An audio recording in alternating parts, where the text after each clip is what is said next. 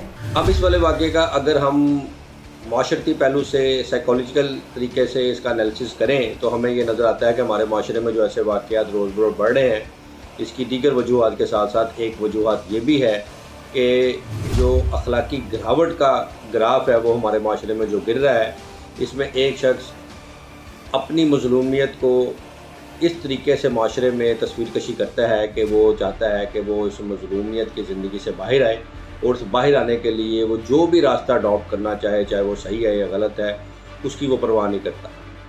ایسے واقعات کی روک تھام کے لیے یہ بہت ضروری ہے کہ اس نقطہ نظر سے بھی معاشرے کی آبیاری کی جائے, لوگوں کی اویئرنیس, آگاہی کے لیے یہ واضح کیا جائے کہ اگر وہ اپنی اس مظلوم زندگی سے بھی چھٹکارا حاصل کرنا چاہتے ہیں تو اس میں قانون میں واضح طریقہ ہے.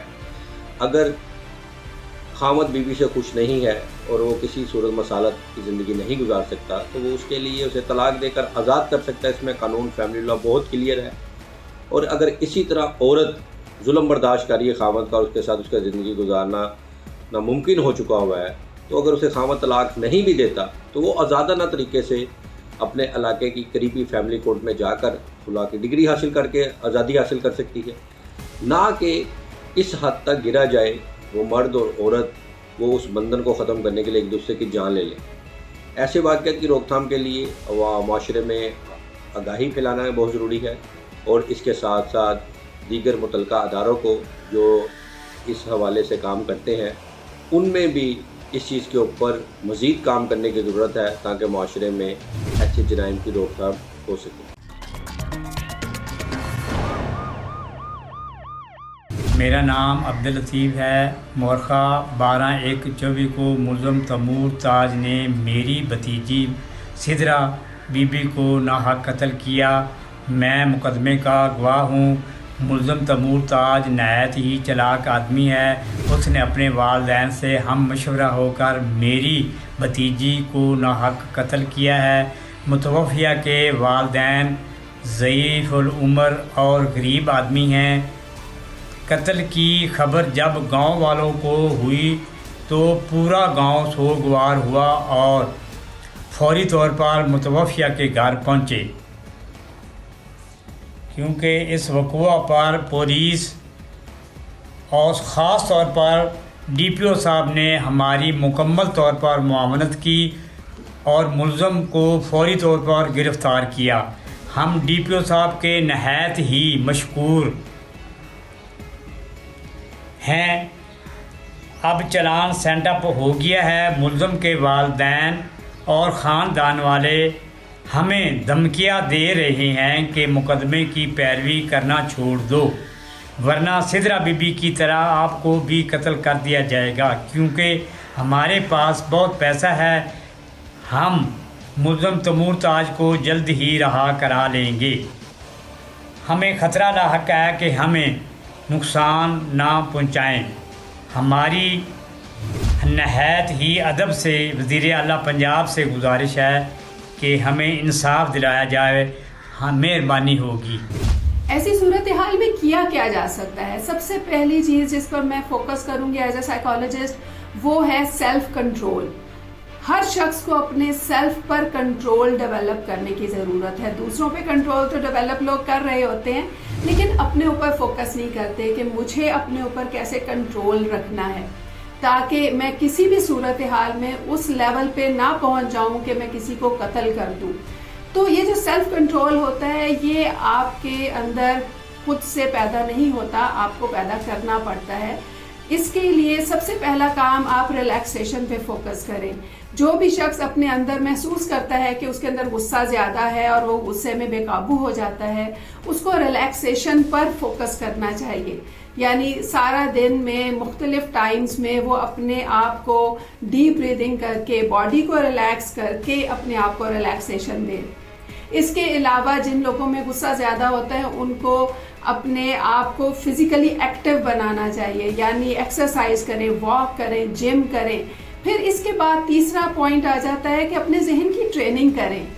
دوسرے شخص کو اپنے انڈر تصور کریں گے، اپنی مرضی اس پر چلانے کی کوشش کریں گے، زبردستی کریں گے تو نقصان اٹھائیں گے، خود بھی اور دوسرے کو بھی تکلیف پہنچائیں گے۔ ایسے واقعات کا قانونی نکات کا تعلق ہے تو پاکستان پینل کوڈ میں بہت واضح لکھا ہوا ہے کہ ایسے آفینس جو بھی کوئی کسی کی شخص کی جان لیتا ہے، چاہے کوئی بھی موڈ ہو، چاہے وہ کسی بھی طریقے سے کسی شخص کی جان لے کر ڈیفینس پیش کرنا چاہے تو اسے قانون میں معافی نہیں ہے۔ سیکشن 300، 301، 302 انٹینشنل مرڈر کے بارے میں تاجرات پاکستان بہت واضح طور سے بیان کرتا ہے۔ اس کے ساتھ ساتھ جو قصاص اینڈ دیت آرڈیننس 1990 سے ہمارے ملک میں لاگو ہے، اس کے تحت بھی اگر شرعی طریقے سے بھی کسی کو سزا دینی ہے اسلامی نقطہ نظر سے تو قصاص میں قتل کا بدلہ قتل ہے، تو اس کے لیے چشمدید گواہ کا ہونا اور اس کی تمام شہادت کے انگریڈینٹس کو پورا کرنا ضروری ہے، اور اس کے مطابق اگر وہ چشمدید گواہ مل جاتے ہیں اور وہ بالکل بیانی ہوتے ہیں تو پھر اس کو قصاص کی میں قتل کی بدلہ قتل سزا دی جاتی ہے، اور اگر وہ چشمدید گواہ یا کوئی انگریڈینٹس مکمل نہ ہو تو پھر اسے تاجرات پاکستان میں سزائے موت پھانسی کی صورت میں دی جاتی ہے۔ تو اس والے واقعے میں جس طرح بربریت سے خاوند نے اپنی بیوی کو قتل کیا، پھر اس میں ڈکیتی کا ڈرامہ رچایا، جو واٹ ایور بھی وہ اب مبینہ طور پر سٹوری بیان کر رہا ہے یا حقائق سامنے آ رہے ہیں، ایک انٹینشنل مرڈر کے زمرے میں ہی آتا ہے، اور اس کی Pakistan penal code and criminal procedure code کے تحت سزائے موت کا ہی ٹرائل کیا جائے گا۔ میرا نام جہاں طیب ہے، 16 SP کا رہائشی ہوں۔